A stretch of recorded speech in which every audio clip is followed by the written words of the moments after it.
বৃহস্পতিবার সচিবালয়ে আগুনের ঘটনার পর দুদিন ছিল সাপ্তাহিক ছুটি। দুদিন পর আজ অফিস খুলেছে। যে 5 মন্ত্রণালয়ের অফিস পুড়ে গেছে সেই মন্ত্রণালয়ের কর্মকর্তা কর্মচারীরা আজ বাইরে অফিস করবেন। সচিবালয়ে সাংবাদিকদের প্রবেশে নিষেধাজ্ঞা রয়েছে। আমরা এই মুহূর্তে রফিকুল বাশারের সাথে যোগাযোগের চেষ্টা করছি। তিনি সচিবালয়ের সামনে অবস্থান করছেন। বাশার, সচিবালয়ের ভেতরে কি অবস্থা আমাদেরকে একটু জানাবেন।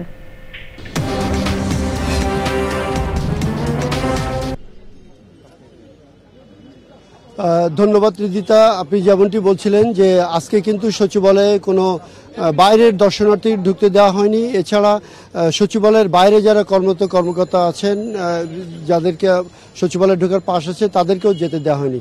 সচিবালয়ে কোনো গাড়িও ঢুকতে দেওয়া হয়নি। সচিবালয়ে শুধু উপদেষ্টা এবং সচিবরা গাড়ি নিয়ে ঢুকেছেন, আর অতিরিক্ত সচিব থেকে অন্যান্য যারা আছেন সবাইকে পায়ে হেঁটে যেতে হয়েছে। আমরা যতদূর জেনেছি স্বরাষ্ট্র মন্ত্রণালয়ে একটি বৈঠক চলছে।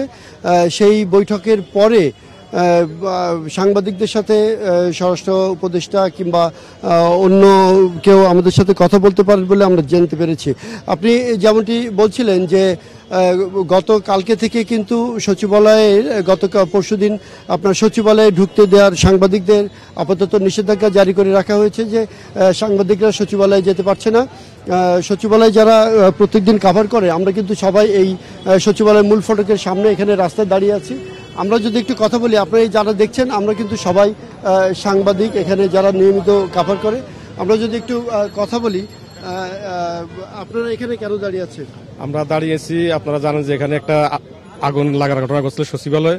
সেখান থেকে সরকার একটা প্রজ্ঞাপন জারি করছে। সেই প্রজ্ঞাপনের মধ্যে সাংবাদিকদের যে প্রবেশাধিকার, সেই প্রবেশাধিকার সাময়িকভাবে আমাদের জন্য স্থগিত রেখেছে, এবং সেটার জন্য আজকে মাননীয় স্বরাষ্ট্র উপদেষ্টা আমাদের সঙ্গে এখানে কথা বলবেন বলেছেন। আমরা যোগাযোগ করেছি। এখন তারা একটা সন্তোষজনক সুরাহার আশ্বাস দিয়েছেন, আমরা সে পর্যন্ত অপেক্ষা করছি। আমাদের এখানে আছেন, আপনি জানেন যে আমাদের সচিবালয় কেন্দ্রিক সচিবালয়ে যেসব সাংবাদিকরা কাভার করে নিয়মিত, তাদের একটি সংগঠন আছে। সেই সংগঠনের সাধারণ সম্পাদকের সাথে আমরা একটু কথা বলতে চাই। এই যে সচিবালয়ে সাংবাদিকদের যেতে দেওয়া হচ্ছে না, বিষয়টাকে আপনি কিভাবে দেখছেন? দেখুন, সচিবালয়ে যারা কাজ করেন, জাতীয় পত্রিকা, টেলিভিশন এবং অনলাইন নিউজ এজেন্সি এবং আন্তর্জাতিক সংস্থাতেও অনেকে এখানে প্রতিনিধি হিসাবে কাজ করেন।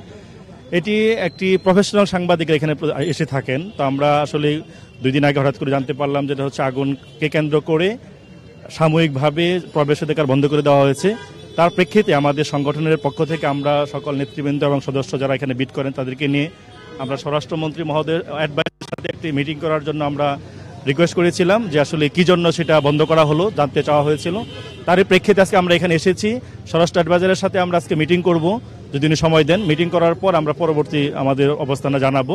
তো আমরা আশা করছি যতটুকু আমাদের সাথে করসপন্ডেন্স হয়েছে, যে দ্রুত সময়ের মধ্যেই ওনারা আমাদেরকে জানিয়েছেন যে এটা সাময়িকই বন্ধ করা হয়েছে প্রবেশাধিকার, খুব দ্রুত সময়ের মধ্যে তারা এইটা প্রবেশাধিকার আবার উন্মুক্ত করে দিবেন। তো আমরা সেই আশা ব্যক্ত করছি। আমরা চাই আজকের মধ্যেই সিদ্ধান্তটা আসুক, এবং আগামীকালকে যেন আমরা আমাদের যারা সচিবালয় বিটে যারা কাজ করেন প্রত্যেকেই যেন এখানে স্বাভাবিকভাবে আগের মধ্যে ঢুকতে পারেন।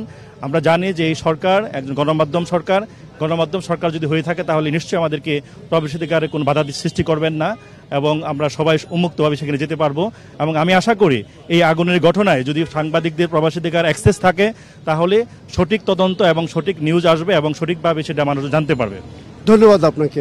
রিদিতা, যেমনটি শুনছিলেন যে আমরা সবাই সাংবাদিকরা এখানে অপেক্ষা করছি। আমরা চাই যে সাংবাদিকদের প্রবেশের যে নিষেধাজ্ঞা আছে সেটা অনতিবিলম্বে তুলে দেওয়া হোক। এই ছিল আমার কাছে শেষ খবর।